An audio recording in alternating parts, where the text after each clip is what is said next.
അതെ, ഇന്നാണ് Eid special chilli chicken dum biryani ആയാലോ.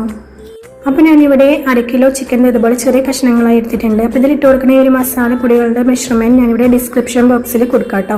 അപ്പോൾ അതൊക്കെ ഇട്ടിട്ട് ഒന്ന് കുഴച്ചിട്ട് റെസ്റ്റ് ചെയ്യാൻ വെക്കാം. ഇനി ഞാനിവിടെ സല്ലയുടെ ബസ്മതി റൈസാണ് ബിരിയാണി ഉണ്ടാക്കാനായിട്ട് എടുത്തിട്ടുള്ളത്. അതൊന്ന് സോക്ക് ചെയ്യാൻ വെക്കാം. ഇനി ഒരു കുടുക്ക വെച്ച് കൊടുത്തിട്ട് വെള്ളം ഒഴിച്ച് കൊടുക്കാം. സ്പൈസസും ഓയിലും ഉപ്പും ചേർത്ത് കൊടുത്തിട്ട് നമ്മൾ കുതിർത്തി വെച്ചിട്ടുണ്ടായിരുന്ന അരിയും കൂടി ചേർത്തിട്ട് ഒന്ന് വേവിച്ചെടുക്കാം. ഇനി നമുക്കൊരു പാൻ വെച്ച് കൊടുത്തിട്ട് കുറച്ച് ഓണിയനും പിന്നെ കാഷ്യൂം കിസ്മിസൊക്കെ ഒന്ന് ഫ്രൈ ചെയ്തെടുക്കാം കേട്ടോ. ഇനി നമ്മൾ ഇതേ എണ്ണയിലേക്ക് തന്നെ നമ്മൾ റെസ്റ്റ് ചെയ്യാൻ വെച്ചിട്ടുണ്ടായിരുന്ന ഒരു ചിക്കനും കൂടി ഇട്ടൊന്ന് പൊരിച്ചെടുക്കാം. ഒരു സമയം കൊണ്ട് നമ്മുടെ റൈസ് ഇവിടെ വെന്ത് കിട്ടിയിട്ടുണ്ട് കേട്ടോ. അപ്പോൾ 90% വേവായിട്ടുണ്ട്. നമുക്കിതൊന്ന് ഡ്രൈ ആക്കി മാറ്റി വെക്കാം.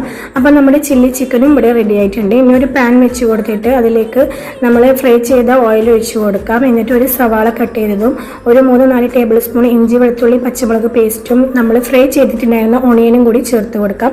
എന്നിട്ട് നല്ലപോലെ ഒന്ന് വഴറ്റി കൊടുക്കാം. ഇനി ഇതിലേക്ക് ഒരു 1.5 തക്കാളി കട്ട് ചെയ്തത് ചേർത്ത് കൊടുക്കാം. എന്നിട്ട് നല്ലപോലെ ഒന്ന് വഴറ്റി കൊടുക്കാം. പിന്നെ ക്യാപ്സിക്കും ക്യാരറ്റും ചേർത്ത് കൊടുക്കുന്നുണ്ട്.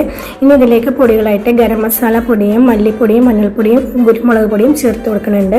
ഇനി കുറച്ച് സോയാ സോസും കെച്ചപ്പും ആവശ്യത്തിന് ഉപ്പും കൂടി ചേർത്ത് കൊടുത്താൽ നല്ലപോലെ ഒന്ന് വഴറ്റി കൊടുക്കാം. മല്ലിയിലയും പുതിനയിലയും കൂടി ചേർത്ത് കൊടുക്കാം.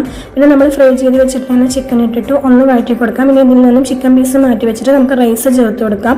എന്നിട്ട് അതിൻ്റെ മുകളിലേക്കായിട്ട് നമ്മുടെ ചിക്കൻ പീസുകളും ഫ്രൈഡ് ഓണിയനും കാഷ്യൂം കിസ്മിസും മല്ലിയിലും പുതിനയിലയും ആവശ്യത്തിന് നെയ്യും കൂടി ചേർത്ത് കൊടുത്തിട്ട് ഒരു 15 മിനിറ്റ് ദം ചെയ്തെടുക്കാം. അപ്പോൾ നമ്മുടെ ചില്ലി ചിക്കൻ ബിരിയാണി ഇവിടെ റെഡി ആയിട്ടുണ്ട്. സൂപ്പർ ടേസ്റ്റി ആയിട്ടുള്ള ഒരു ബിരിയാണിയാണ്. എല്ലാവരും ട്രൈ ആക്കി നോക്കുക, എന്നിട്ട് ഫീഡ്ബാക്ക് അറിയിക്കുക. അപ്പോൾ ഇതുപോലുള്ള റെസിപ്പീസിന് വേണ്ടി എൻ്റെ ചാനൽ സബ്സ്ക്രൈബ് ചെയ്യാൻ മറക്കല്ലേ.